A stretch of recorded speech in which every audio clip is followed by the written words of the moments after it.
Hello বন্ধুরা, তোমরা সবাই কেমন আছো? আমি তো খুব ভালো আছি আর আশা করব তোমরাও খুব ভালো আছো।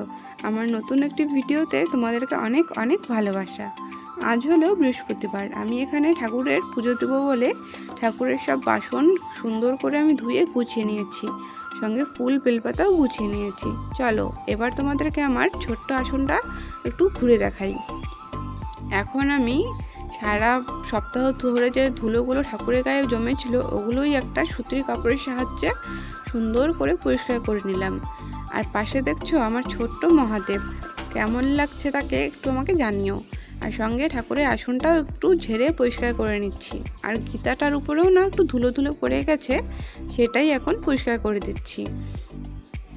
এখন আমি ভোলানাথকে আসন থেকে নামিয়ে সুন্দর করে জল দিয়ে ফুল বেলপাতা তুলসী পাতা দিয়ে একটু আরতি করে নিলাম। আর এরই ফাঁকে আর মা লক্ষ্মীর ঘরটাও আমি এখানে বসিয়ে নিয়েছি এবং ফুল দিয়ে পুরো আসনটা সুন্দর করে মনের মতন করে সাজিয়ে আরতিটা করে নিলাম।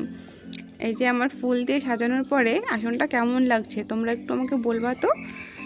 এখন আমার ঘরের পুজো দেওয়া কমপ্লিট, তাই চলে আসলাম বাইরে তুলসী মঞ্চে জল দিব বলে। এটা কিন্তু আমি প্রত্যেক দিন ঠাকুরকে পুজো দেওয়ার আগেই করি, কিন্তু আজ বৃহস্পতিবার তাই ঘরের ঠাকুরকে আগে পুজো দিলাম আর তুলসী মঞ্চে পরে আসলাম জল ঢালতে। এই যে আমার জল ঢালা শেষ, এখন আমি একটা ধূপকাঠির সাহায্যে এখানে আরতিটা করে নেব। তো আমার ভিডিও তোমাদের কেমন লাগলো, আর কোনো ভুল ত্রুটি হলে আমাকে একটু ক্ষমা করে দিও। তো আজকের জন্য এখানেই টাটা, বাই।